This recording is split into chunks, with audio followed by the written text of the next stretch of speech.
Здравствуйте, детские слушатели. Много лет назад на небе родился ангел по имени Фарида. Она была прелестной девушкой и учила всех дружбе и любви. Но как-то раз Фарида решила помочь человеку с его грехами.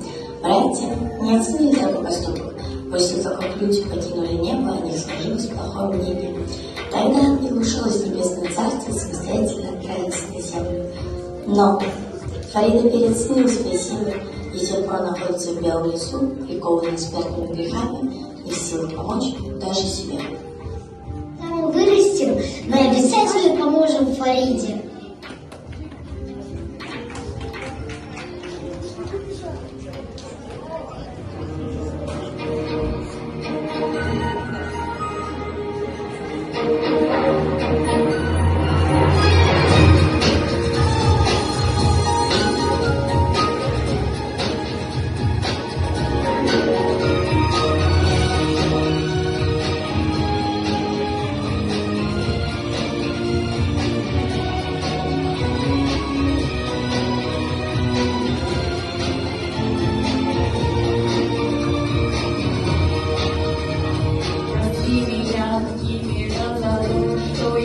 Видел тебя на одну минуту прошлого, за что на мою свалилась голову.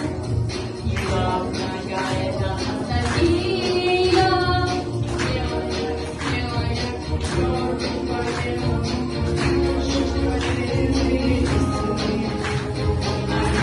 надоели мне, а помните, движения такие.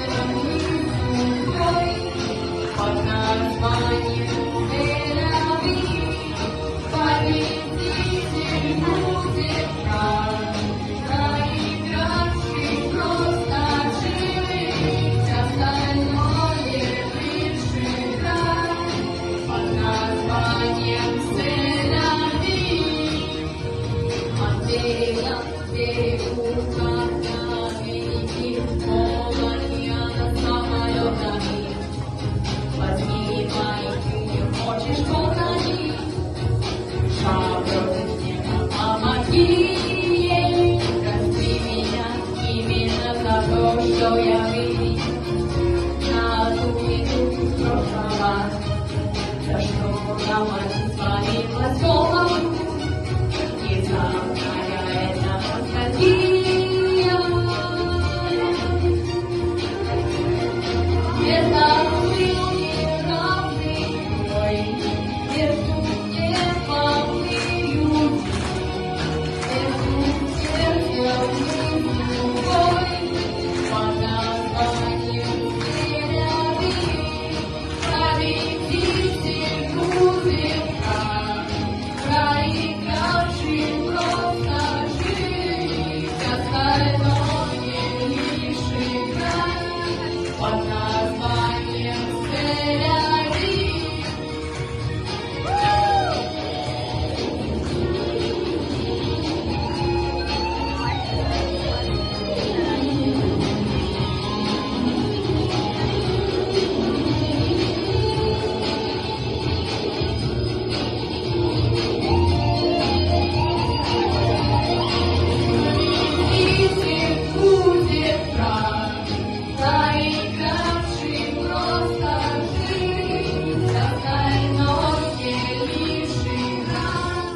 Под названием Тель-Авив.